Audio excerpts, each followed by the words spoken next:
Hello everybody. It is October 9th, 2025 here in the United States of America. Now this video is being posted a few days late. Typically I try to do an upload on Tuesday, sometimes Wednesday. Today's Thursday. I'm working a lot of hours right now. Doing about 50 hours a week, sometimes a little bit more. It's the busy season of my job. It's like this every end of August through to the beginning of November. I work a ton of hours those few months, and then the rest of the year it's generally 40-hour work weeks, and then during the summer it goes down to like sometimes 30 or 35 even. But I don't have a lot of free time after work some days, and so this is getting posted a little bit late. This is going to be a fairly short video too. I don't have a ton of time tonight.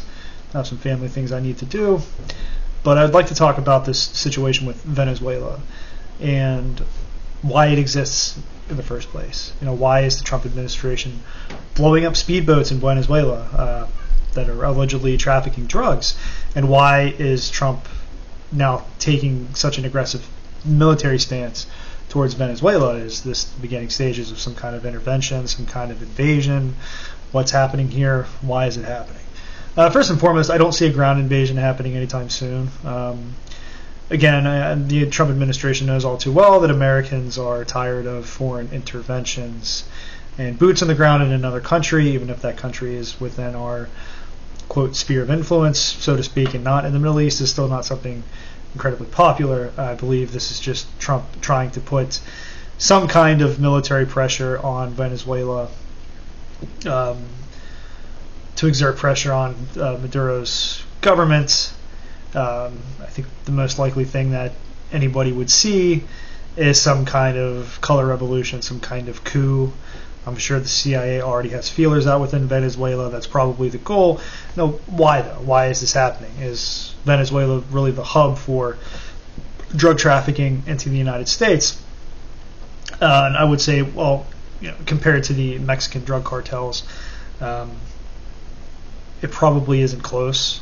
Everyone assumes those are the main culprits, but the United States isn't positioning itself so aggressively towards Mexico in the way that it is with Venezuela. It's not blowing up Mexican speedboats in the Gulf or off the coast of California. It's not sailing a fleet towards Mexico. None of those things are happening. So why is it happening to Venezuela? I personally think the issue with drug runners, while I'm sure there are drug runners coming from Venezuela, let's be honest, South America is a pretty big hub for cocaine trafficking and always has been, dating back to the 70s and 80s. I don't think that's the main reason why. Let me just break this down. So the real reason why the Trump administration is now taking such an aggressive stance on Venezuela, it really comes down to geopolitics. It comes down to this world transitioning into a multipolar world where great powers are going to start really exerting influence within their own sphere of influence, so to speak. Venezuela is seen as a country with very close ties to China and Russia. Now, while the United States is not at war with China or Russia, technically speaking, they are the United States' chief geopolitical rivals. Even if relationships between the countries are fairly good on the surface, there's always maneuvering happening behind the scenes and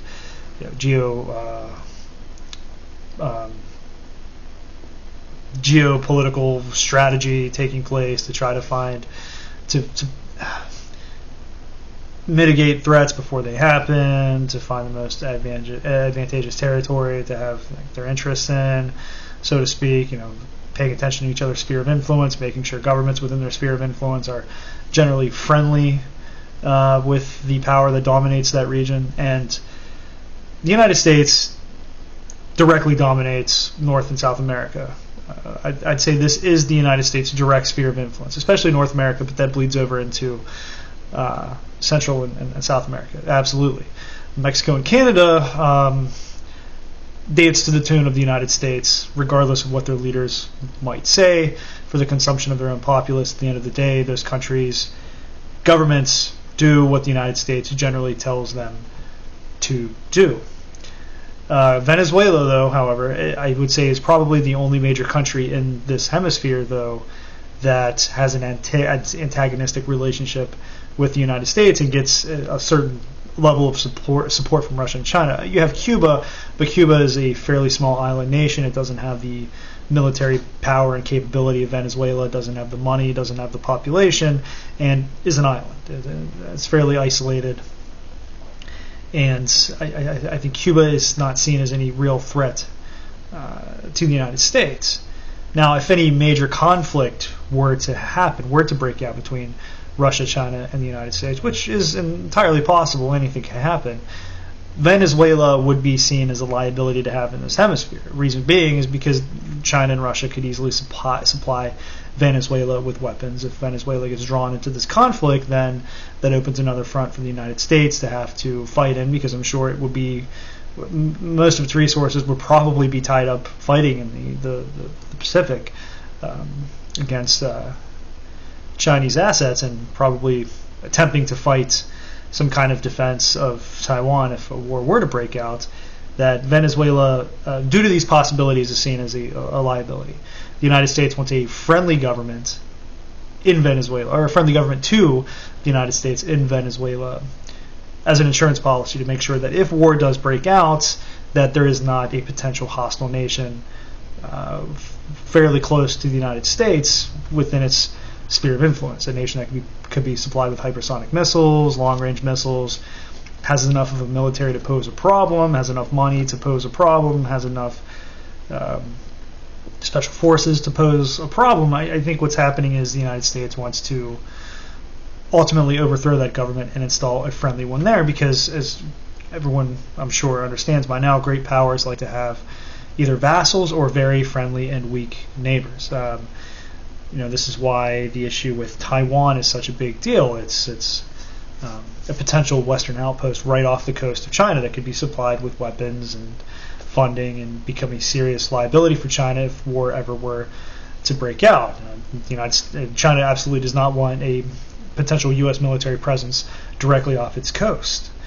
This is also why Russia is currently at war with Ukraine over this issue with NATO.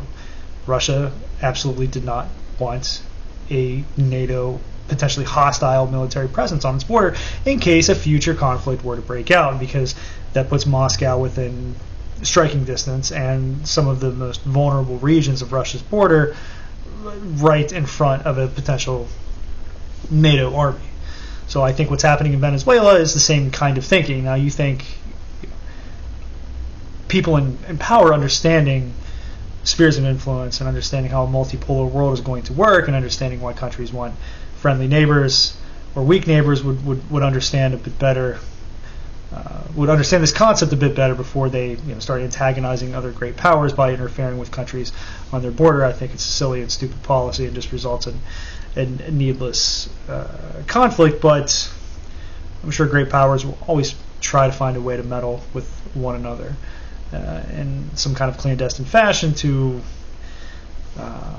try to sway vassals and neighbors over to their side for some kind of geopolitical advantage. So ultimately, I think that's why. It has nothing to do with drug cartels. It has nothing to do with oil. I don't think it has anything to do with oil at all. Frankly, it has to do with geopolitical strategy in case there's a future conflict. Like I said, it's the same reason why there's an issue with Taiwan between China and the United States. It's why Russia is currently fighting in Ukraine. Great powers want their neighbors to remain neutral, weak, or friendly. If Canada or Mexico were to ever join any kind of direct military alliance, either directly or indirectly, with, say, China or Russia, and start receiving fundings or funding and weapons from those countries, you can rest assured the United States would invade immediately. Some kind of military conflict would happen to ensure that there are no threats directly on the border of the United States. Like, nations like to have buffers around them, like to have, again, buffer states, vassals, friendly nations, what have you, but the United States is in a very, very advantageous position geographically, because it has a weak neighbor to the north and a weak neighbor to the south, and is surrounded on both sides by oceans. The United States wants to preserve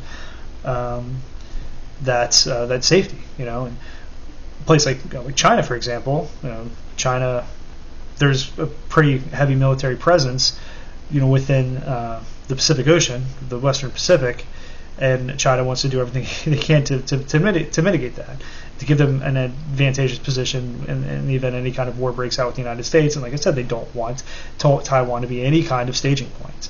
I mean, there's nationalistic reasons that the Chinese want Taiwan back, sure, but I think ultimately a lot of it has to do with geopolitical strategy. And as I mentioned before, same thing with Ukraine, same thing with Venezuela. So that's the reason why. Will the United States successfully overthrow Maduro's government? I'm not sure.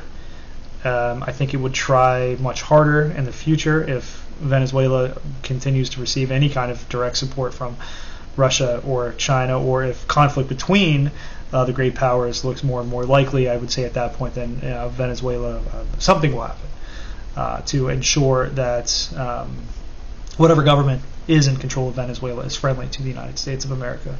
But anyways, that's really all I wanted to talk about in this video. Like I said, it's a short one. I have a few things to do tonight, but I will be back Saturday with another video. And until then, everybody, take care.